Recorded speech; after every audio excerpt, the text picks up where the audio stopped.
सातत्यानं असं म्हणतात की दक्षिणेमध्ये गेलेला उत्तरेतला माणूस हा तिकडची दाक्षिणात्य भाषा शिकतो, महाराष्ट्रामध्ये काय नाही शिकत. मराठी माणसाचं काय चुकतंय? दक्षिणेतला माणूस असं काय वागतोय की त्यांना शिकावं लागतंय?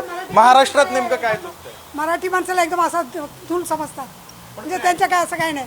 कारण दक्षिणमध्ये गेले ते एकदम आम्ही असं बोलतात, कारण बिझनेस आमच्या मद्रासीकडून पैसे काढायचे असतं ना त्यांच्याकडे. त्यांना सगळे सोनारचं दुकान आहे आणि साऊथ इंडियन तर सोनं पाहिजेच पाहिजे त्यांना, तर त्यांच्या दुकानात खरेदी करायला पाहिजे.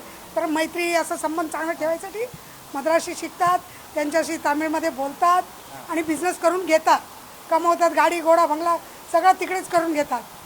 आता ते व्यवसाय इथेही करतायत, महाराष्ट्रात सुद्धा ते व्यवसाय करतायत, पण इथं त्यांना मराठी शिकावंसं का नाही वाटत? त्या बाबतीत काय चुकतंय? मराठी माणूस चुकत असेल कुठेतरी. ते त्यांनाच आपण धडा शिकवायला पाहिजे आता, की तुम्ही इथे पण मराठी, तुम्ही तिथे तुम्ही मद्रासी शिकता तर तसं ते व्यापारी लोक मुंबईमध्ये राहून मराठी शिकायलाच पाहिजे.